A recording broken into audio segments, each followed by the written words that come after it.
Liwanag sa dilim, sa krus ni Jesus, tayo'y Kanyang iniligtas.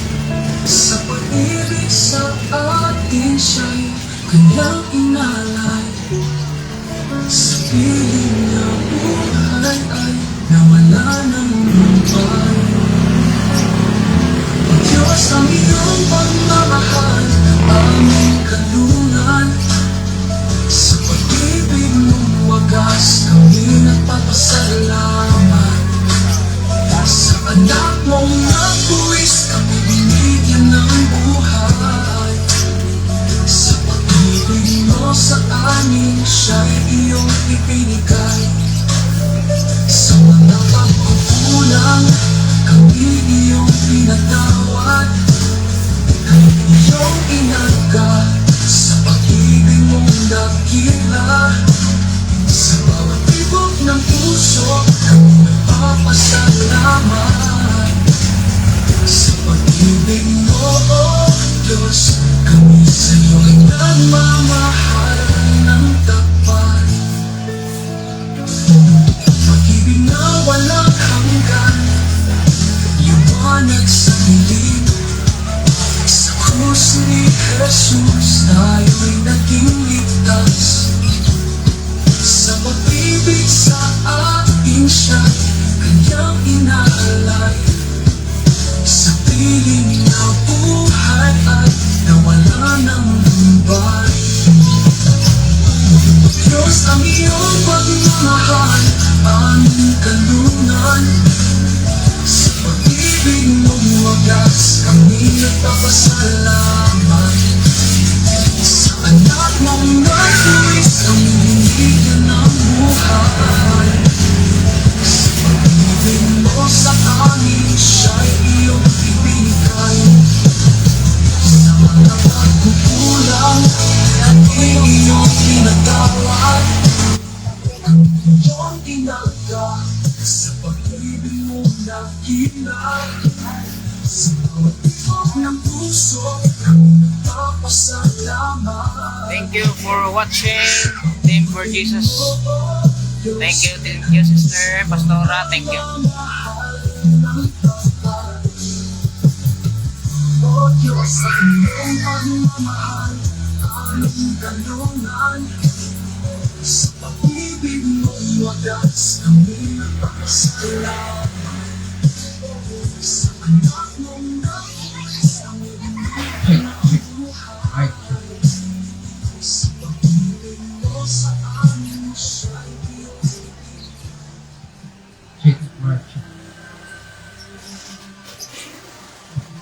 Magandang umaga sa lahat, no? Lalo na dito sa dakong ito. Ang Diyos ay mabigyan ng papuri sa ating buhay.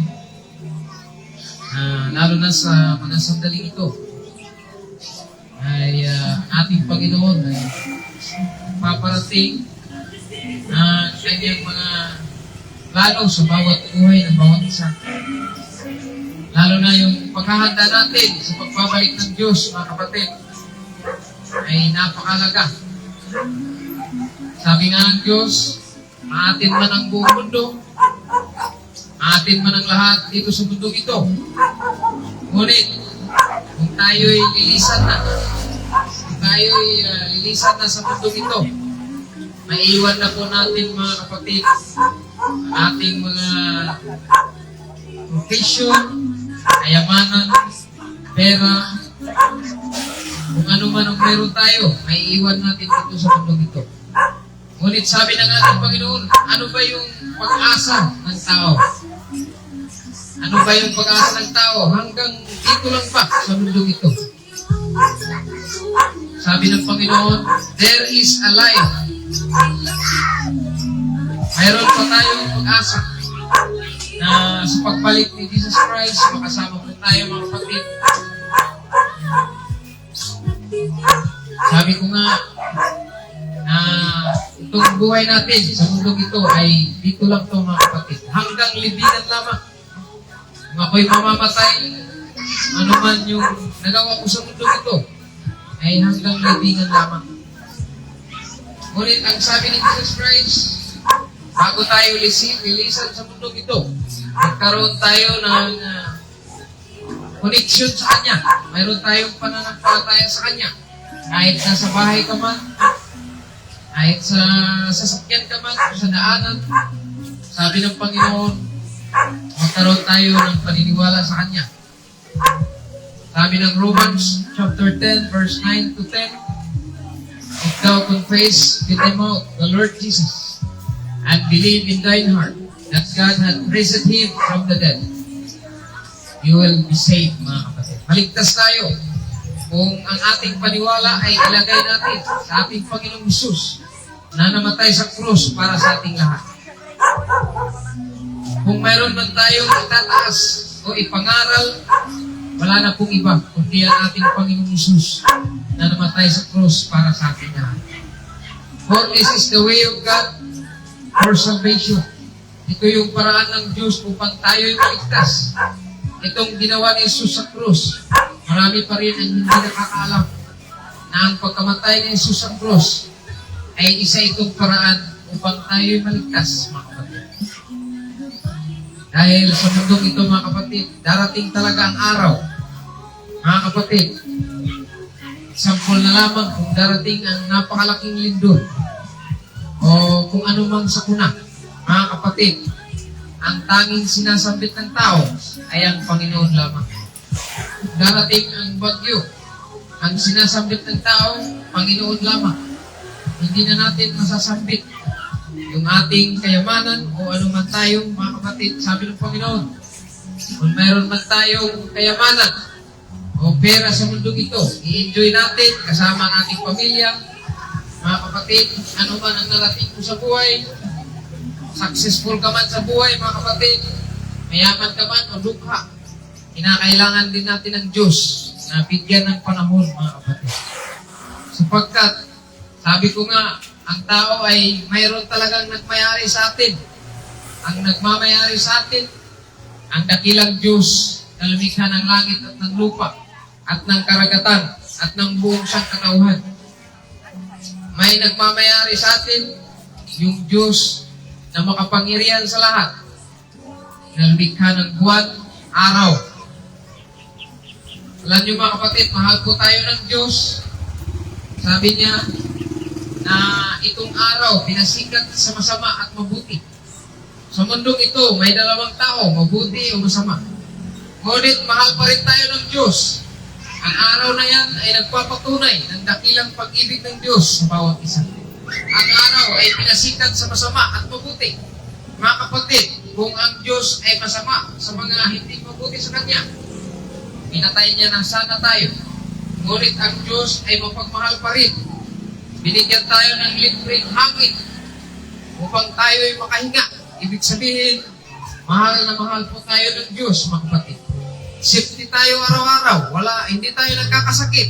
Hindi ka na nakasali sa COVID-19. Ang isang malaking pagyanig sa buong mundo, itong COVID-19, mga kapatid. Alam niyo ba, ang COVID-19 ay isang paalala ng Diyos sa buong mundo. Na minsan kasi ang tao ay ginalimutan na natin ang dakilang manlilika sa buong mundo. Minsan ang tao ay kung mayroon ng karangyaan, may narating na sa buhay, sikat na sa buhay, mga kapatid. Minsan nakalimutan na natin ang dakilang maylikha ng langit at ng lupa.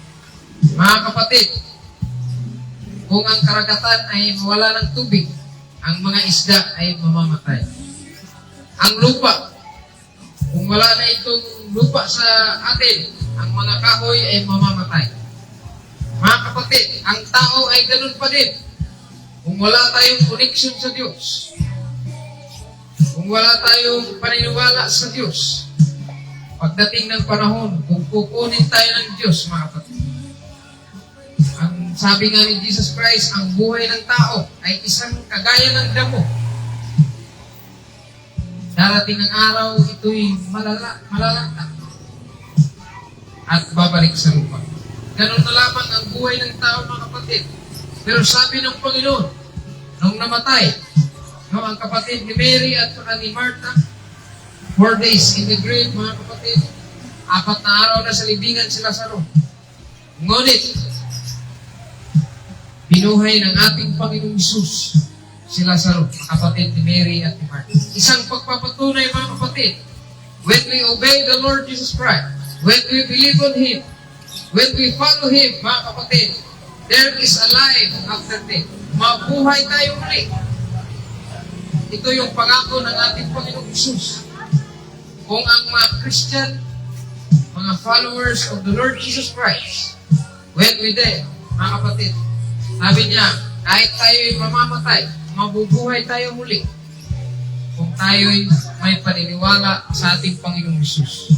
Mga kapatid, sabi nga ni Jesus Christ, kung sundin natin ang kabutihan, kung sundin natin ang ating Panginoong Hesus, siya po'y mapagmahal sa kapwa, mapagmahal sa lahat ng tao sa buong mundo. Kaya nga siya po'y namatay sa krus para sa ating lahat. Ito yung paraan ng Diyos upang tayo'y iligtas, mga kapatid. Ganun ang pag-ibig ng Diyos sa bawat sangkatauhan. He manifests onto the human nature, mga kapatid. Nagkatawang tao siya. Kahit siya po'y Diyos, upang tayo iligtas, mga kapatid. No? Mundong ito. No? Alam niyo ba yung story na si Mary po ay nagkaroong anak ng si Jesus, mga kapatid. Ito yung story, mga kapatid, that the Word of God is with Him. And the Word was with God. And the Word was God. And the Word was made flesh, mga kapatid. Itong Diyos na salita ay nagkatawang tao ang ipinanganak ni Mary. Sabi ng anghel kang Jose, yung batang yan ay pangalanan mong Jesus. Pangalanan mong Jesus. Sapagkat siya po'y magligtas ng tao sa buong mundo. The purpose of Christ is to save us, mga kapatid, upang tayo po'y iligtas. Wala pong sabi ni Jesus Christ, I come to this world not to condemn, but to save us, mga kapatid, upang tayo iligtas. Kaya, si Jesus talaga ay mapagmahal sa atin, kaya ginawa niya yung kamatayan sa krus para sa ating lahat, mga kapatid. That is the greatest love of God for the humanity, mga kapatid. Ngunit, kailangan talaga nating maghanda sa pagbabalik ng ating Panginoong Hesus, mga kapatid. Sabi niya, ito'y kagaya ng magnanakaw ang pagdating ng Diyos. Hindi natin alam ang kanyang pagbabalik. Ngunit, kinakailangan natin na maghanda. Sabi pa ni Jesus Christ sa parabol, parang isa siyang may-ari ng kayamanan. Iniwan niya ang kanyang mga kayamanan sa kanyang mga alagad upang siya'y lumisan at babalik siya na hindi nila alam. Ganun, mga kapatid, ang pagbalik ng Diyos ay kailangan nating maghanda. Pagbabalik niya, mga kapatid, sabi niya, magkaroon tayo ng connection sa Kanya. Itong ating Panginoon ay wala pong hangarin, hindi tayo po'y maligtas, mga kapatid, pamagitan ng ating paniwala sa Kanya. Kaya huwag po tayo mawala ng pag-asa, mga kapatid. Patuloy tayong paniwala sa Diyos. Habang nandito po tayo sa mundong ito, ganun talaga ang buhay. Kailangan natin magsikap. Ngunit, ang lahat ng bagay dito sa mundong ito, meron man tayo pera, sasakyan, bahay, o kung ano man yung meron sa atin, huwag po natin kalimutan na mahal po tayo ng Diyos at kailangan din natin maglaan ng panahon para sa ating Panginoon. Mga kapatid, kung sa araw na ito ay babalik ang Diyos, napakarami pong hindi makasama. Ano ang dahilan, mga kapatid? Dahil ang tao ay wala siyang pag-asa na makasama. Minsan ang iba ay nag-alinlangan. Babalik ngayon ang Diyos, marami talagang may iwan. Ngunit hindi pa po bumalik ang Diyos, Sabi niya sa 2 Peter chapter 3 verse 9, siya po'y babalik na sana. Ngunit sabi niya, hindi pa siya babalik dahil nais niya ang tao ay magkaroon ng connection sa Kanya. Nais niya na ang tao ay magkaroon ng relasyon sa Kanya. Nais niya na ang tao ay maging handa sa pagbabalik niya. Kaya yan po yung dahilan, mga kapatid, na hindi pa po bumalik ang Diyos sa lupang ito na nagmamayari ng langit at ng lupa. Ang dakilang Diyos. Sabi niya, ang kanyang pagbabalik ay hindi po natin alam. No one knows for the coming of the Lord. In the book of Matthew, chapter 24, verse 26 to 38, mga kapatid, sabi niya, kagaya ng panahon ni Noah, ang pagbabalik ng Diyos. Noong dumating ang baha, mga kapatid, hindi nila alam, no, sa buong mundo, dumating ang napakalaking baha sa panahon ni Noah. Ngunit, kung tingnan natin, binigyan po sila ng kaligtasan sa pamamagitan ng ark. Ng ark po, mga kapatid. Sabi ng Genesis, ang panahon ni Noe ay makasalanan. No? Ang buong mundo. Ang buong mundo, sabi niya, ay makasalanan. Kaya, sabi ng Panginoon na padalhan niya ng napakalaking baha sa buong mundo sa panahon ni Noe. Ngunit mahal pa rin sila ng Diyos kahit sila ay makasalanan, mga kapatid. Binigyan sila ng kaligtasan sa pamamagitan ng arko, mga kapatid. Ngunit ang arko na yun ay ibinigay sa kanila upang sila'y sasakay. Ngunit, mga kapatid, sa kasamang palad, 8 lang po ang naligtas sa napakalaking baha sa buong mundo. Yun ang isang parable ng ating Panginoong Hesus. Sabi niya, ang panahon ni Noe sa ating henerasyon ngayon ay gayon din. Ganon din, mga kapatid. Ano ba yung judgment natin ngayon sa ating henerasyon? Sabi ng Biblia, ang judgment sa henerasyon natin ngayon, for this is the last generation. Ito na po yung huling henerasyon. Sabi niya, sa 2 Peter chapter 3, verse 9 to 10, this world is prepared for fire. Itong mundong ito, darating ang panahon, mga kapatid, susunugin ito. Masusunog, mga kapatid. Bakit kaya, mga kapatid? No, kung mag-declare ang one world religion, one government, one business, mga kapatid, magkakagulo talaga ang mundo. Sabi ni Jesus Christ, kingdom against kingdom.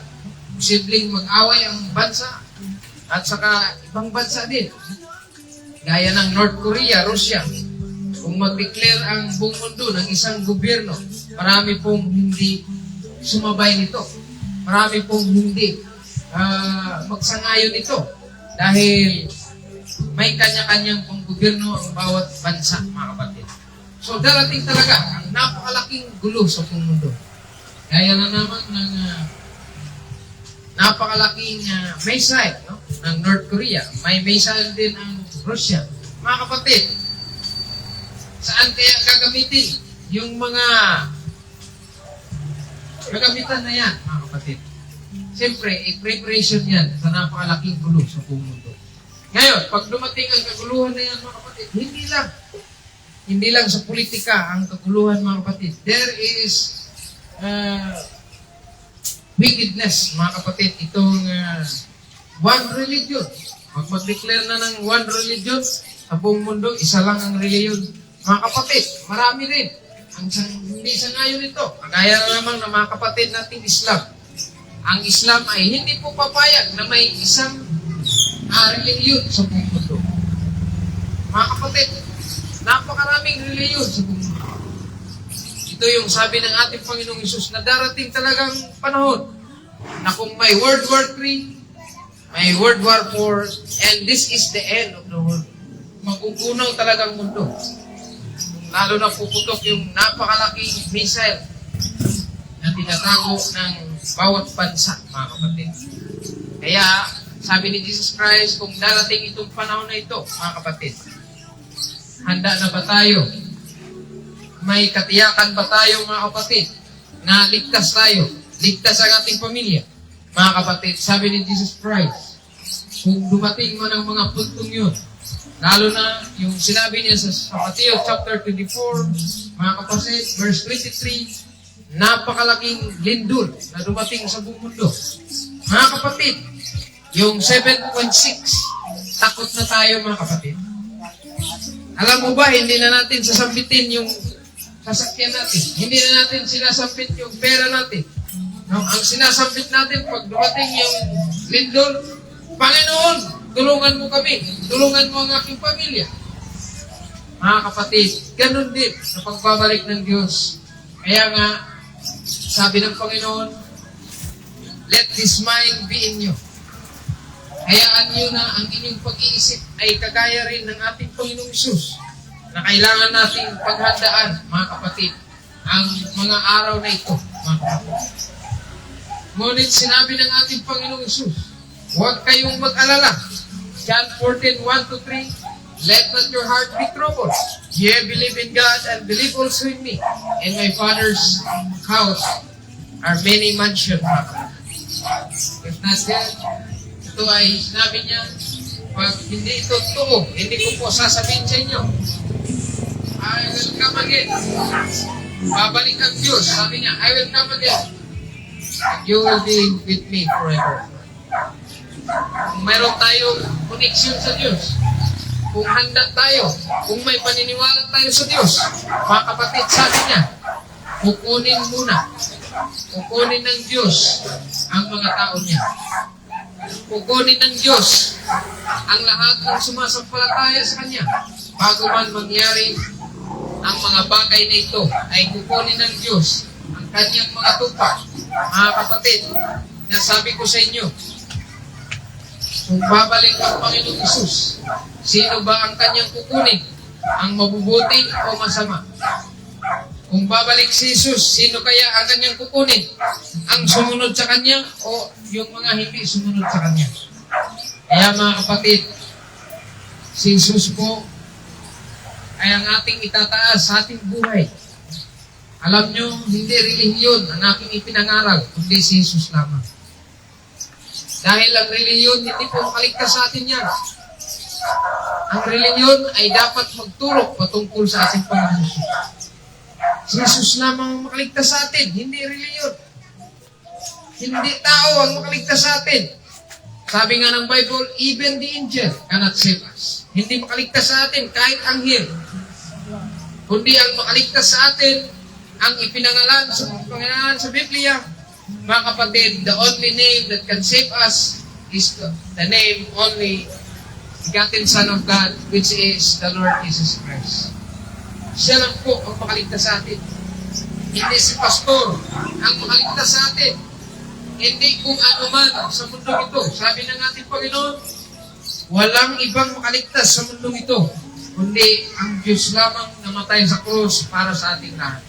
Kaya mga kapatid, kung ito'y naririnig mo, ang salita ng katotohanan and this word of the truth, mga kapatid, when sealed with the power of the Holy Spirit, mga kapatid, sa pagbabalik ng Diyos, mga kapatid, kung talagang susunod tayo sa Diyos, mga kapatid, makasama tayo sa pagbabalik ng Diyos. Sabi ng Panginoon, kung ikahiya mo si Jesus, ikahiya ka rin sa Kanyang Ama.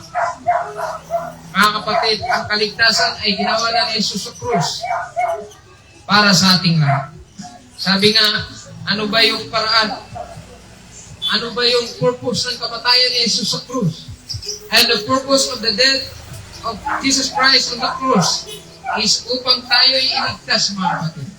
Yun ang purpose. Bakit namatay si Jesus sa krus? Para sa lahat ng tao sa buong mundo. Dahil mahal po tayo ng Diyos. Masama ka man, mabuti ka mang tao, mga kapatid. Sabi ng Panginoon, kagaya ng araw, pinasikat niya sa mabuti at masama. Kagaya ng hangin, binigay niya sa masama at mabuti. Kagaya ng ulan, pinaulan niya sa masama at mabuti. Kagaya ng buwan at araw, pinasikat niya sa masama at mabuti. Ganon ang pagmamahal ng Diyos, mga kapatid. Ang pag-ibig ng Diyos, ay sabi ng Bible, ito'y walang hangganang pag-ibig ng Diyos. Hanggang hindi pa na-close. Kagaya ng art, mga kapatid, kung close na po ang door, Sa panahon ni Noe, mga kapatid, yung ark is libre lang po para sa lahat. Ngunit sa kasamang palad, 8 lang po ang naniwala na sumakay sa ark na yun. Mga kapatid, sabi ni Jesus Christ, sana sa henerasyon natin ngayon, ay hindi tayo katulad ni Noe. 8 lang ang naligtas, 8 lang ang naniniwala at sumakay sa ark na yun. Masama sila, mga kapatid. Ngunit binigyan pa rin sila ng Diyos ng kaligtasan sa pamamagitan ng ark. And this ark is free in the days of Noah. At sabi ni Jesus Christ, today's generation, the only way to heaven, the only way that we are going to be saved, is the only way and the truth and the life, which is our Lord Jesus Christ. Mga kapatid, ito lang talaga ang makaligtas sa atin, ng ating Panginoon Jesus. Mabuhay po tayo sa araw na ito, mga kapatid. Sabi ng Romans chapter 10, verse 9 to 10, if thou confess with thy mouth the Lord Jesus, and believe in thy heart that God hath raised him from the dead, thou shalt be saved. With the mouth confession is made unto salvation. Mga kapatid, sa pamamagitan ng iyong paniniwala, itong paniwalang ito ay magdadala ng kaligtasan sa iyo, sa iyong sarili, maging sa iyong pamilya, mga kapatid. Ito po ay magbubunga ng kaligtasan. For the Lord says, if you believe on Him, in Jesus Christ, you have life. For God so loved the world, that He gave His only begotten Son, that whosoever believeth on the Lord Jesus Christ should not perish, mga kapatid. Hindi na po tayo makapunta ng impyerno dahil mayroon tayong dakilang tagapagligtas ang namatay sa krus na si Jesus. Mayroon na po tayong lawyer para hindi tayo mahatulan, mga kapatid. We have a lawyer, Jesus Christ, for our sin, mga kapatid. Mga kapatid, hindi man tayo perfect sa mundong ito. Ngunit kung tayo susunod sa Diyos, unti-unti tayong baguhin ng Diyos. Unti-unti tayong baguhin ng Diyos at makukuha natin yung pagsunod sa Diyos. Maging katulad tayo ni Jesus, mapagmahal sa kapwa, mapagmahal sa ating mga samahan, kung ano man tayo sa mundong ito, mga kapatid. Ang sinasabi ng ating Panginoong Jesus ay sundin natin siya. Alam ko, mga kapatid, mahirap sumunod sa Diyos. Ngunit kung dahan-dahan tayong sumunod sa ating Panginoong Jesus, hindi po tao ang makapagbago sa atin, kundi sa pamamagitan ng pagmamahal ng Diyos, sa pamamagitan ng Kanyang banal na Espiritu, babaguhin tayo ng unti-unti upang tayo ay makasunod sa Kanya, upang tayo ay makasunod sa karya ng langit. Mga kapatid, the love of the Lord Jesus Christ will change us sa pamamagitan ng pag-ibig ni Jesus ay makapagbago sa ating buhay upang tayo ay makapasok sa karya ng langit. Mga kapatid, hindi po ito ang mundo natin. Sabi ko nga, ang buhay ng tao ay mawawala tayo sa mundo ito. 100% mga kapatid. Lilisan tayo sa mundo ito. Ang mahal natin sa buhay, iiwan natin. Maging kung ano man ang kayamanan mo, iiwan ko din, mga kapatid. Ngunit ang sabi ng Panginoong Hesus, kailangan bago tayo lilisan sa mundo ito, ay mayroon tayong relasyon sa Kanya. May connection tayo sa Kanya. May paniniwala tayo sa Kanya. Ito ay magbubunga ng kaligtasan. Sabi ni Jesus Christ in the 1 John chapter 5, verse 13, mga kapatid, these things I have written unto you, that you believe on the Lord Jesus Christ, that you have eternal life. May buhay tayo na walang hanggan. Ibig sabihin, kung tayo ay maniwala sa Panginoong Hesus, katulad tayo ni Lazaro, namatay man siya, mga kapatid, 4 na araw sa libingan. Ngunit, mga kapatid, binuhay siya ni Jesus. Ito'y nagpapatunay kung tayo ay susunod sa ating Panginoong Hesus. Kahit po tayo ay mamamatay, mga Kristiyano, mga Christian, kapag namamatay, bubuhayin tayo muli. Sabi ng 1 Thessalonians chapter 4, verse 13, ang mga taong namamatay na may paniniwala sa Diyos ay bubuhayin ng Panginoong Hesus sa huling araw. Kagaya ni Lazaro, mga kapatid, binuhay ng ating Panginoong Hesus. This is the great story in the Bible. The brother of Mary and Martha, mga kapatid, when he died, he He is 4 days in the grave.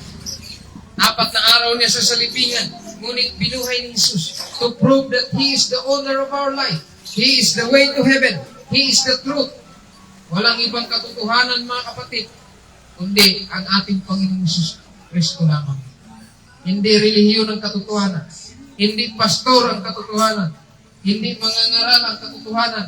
Ngunit sabi ni Jesus Christ, I am the way to heaven. I am the truth. And I am the life, mga kapatid. Kaya mabuhay po tayo sa dakong ito na narating ng Diyos ang kanyang plano, mga kapatid.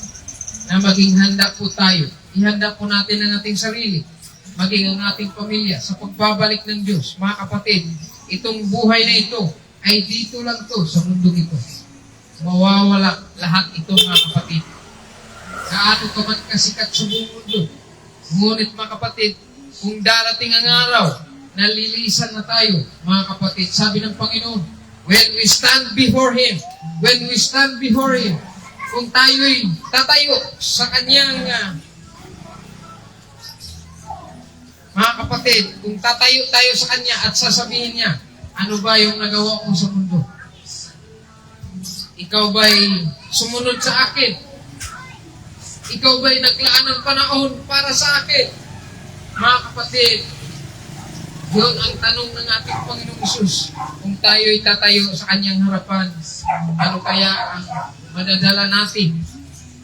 Mga kapatid, sabi ng Panginoong Isus, kailangan nating maghanda sa Kanyang pagbabalik. Mabuhay po tayong lahat. Ito ay isang paalala, mga kapatid. Sabi nga, hindi tayo kadugo. Ngunit ito ay isang paalala mula sa ating Diyos sa pamamagitan ng Kanyang salita na kailangan po nating maghanda sa Kanyang pagbabalik. At mapalad, kakapatid, kung ikaw ay nakikinig, sabi ng Panginoon, my sheep hear my voice and they follow me. Ang aking mga tupa ay nakikinig sa aking salita. Hindi sa salita ng tao, kundi sa salita ng Diyos, mga kapatid. Huwag po tayong maniwala sa sabi-sabi. Ngunit, ang kasabihan ng Bible ay ang katotohanan. Huwag tayong maniwala na kung sino. Wala pong ibang makaligtas sa atin, kundi ang ating Panginoong Jesucristo lang. Mabuhay tayong lahat sa umagang ito. Maraming salamat kung ikaw po'y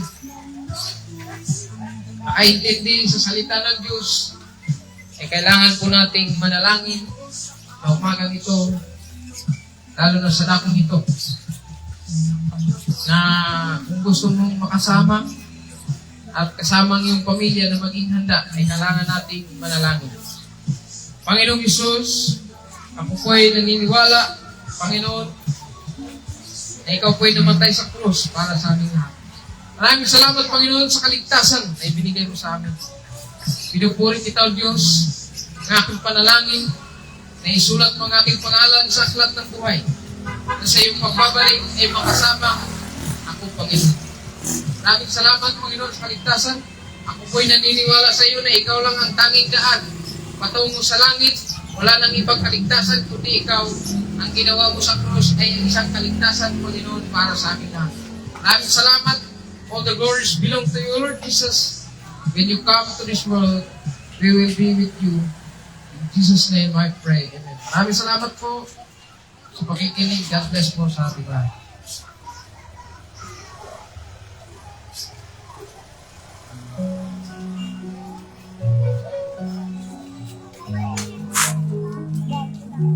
Thank you for watching Team for Jesus. God bless you, Pastora. And Troy Balbino, my brother, thank you. Manuelito Abriol, thank you for watching, brother. God bless you, God bless. Maraming salamat sa pag-support sa ating street preaching ministry. The Lord will bless you and will use you for these last days, mga kapatid. God bless you. Thank you for watching.